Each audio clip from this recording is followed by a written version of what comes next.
মধ্যপ্রাচ্যে ইরান ও যুক্তরাষ্ট্রের চলমান সংঘাত ক্রমেই নতুন এক বিপজ্জনক মোড়ে পৌঁছাচ্ছে।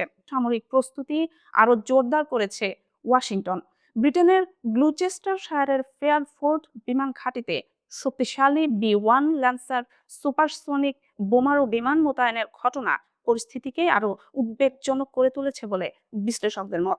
ব্রিটিশ সামরিক সূত্র জানিয়েছে, মার্কিন বাহিনীর একাধিক শক্তিশালী বোমারু বিমান সম্প্রতি গ্লুচেস্টারশায়ারের ফেয়ারফোর্ড বিমান ঘাঁটিতে অবতরণ করেছে। এই বিমানগুলো দীর্ঘপাল্লার আক্রমণ চালাতে সক্ষম এবং প্রয়োজন হলে মধ্যপ্রাচ্যের লক্ষ্যবস্তুতে দ্রুত হামলা চালাতে পারেন। ব্রিটিশ বিমান বাহিনীর প্রধান স্যার রিচার্ড নাইটন ইঙ্গিত দিয়েছেন, আগামী কয়েকদিনের মধ্যেই এই ঘাঁটি থেকে নতুন সামরিক মিশন শুরু হতে পারে।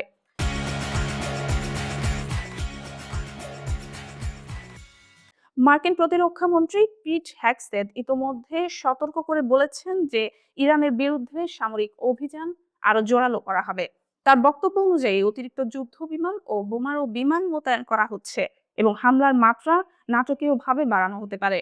এদিকে মার্কিন প্রেসিডেন্ট ডোনাল্ড ট্রাম্প প্রকাশ্যে ইরানের নিঃশর্ত আত্মসমর্পণের দাবি জানিয়েছেন, যা পরিস্থিতিকে আরো উত্তেজনাপূর্ণ করে তুলেছে। এই সংঘাতের প্রভাব ইতোমধ্যেই সাধারণ মানুষের জীবনে পড়তে শুরু করেছে। মধ্যপ্রাচ্যে অবস্থানরত ব্রিটিশ নাগরিকদের নিরাপদে দেশে ফিরিয়ে আনার উদ্যোগ জোরদার করা হয়েছে।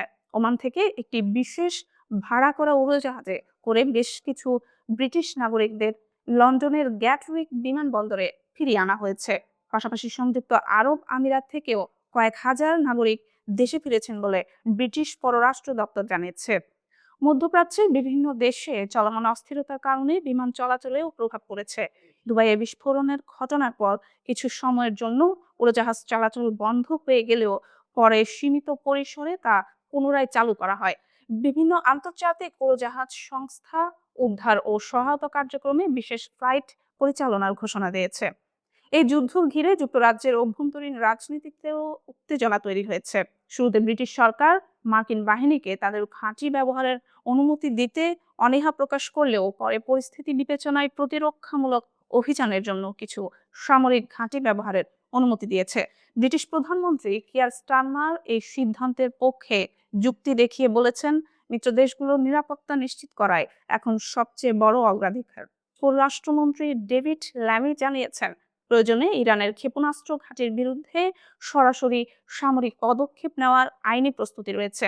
এর অংশ হিসেবে ব্রিটিশ নৌবাহিনীর যুদ্ধজাহাজ HMS ড্রাগন ভূমধ্যসাগরের দিকে অগ্রসর হওয়ার প্রস্তুতি নিচ্ছে। বিশ্লেষকদের মতে এই পরিস্থিতিতে সামরিক উত্তেজনা দ্রুত বাড়তে থাকলে পুরো মধ্যপ্রাচ্য অঞ্চল বড় ধরনের সংঘাতের দিকে এগিয়ে যেতে পারে। যুক্তরাষ্ট্রের কঠোর অবস্থান এবং ইরানের পাল্টা প্রতিক্রিয়া পরিস্থিতিকে আরো জটিল করে তুলেছে।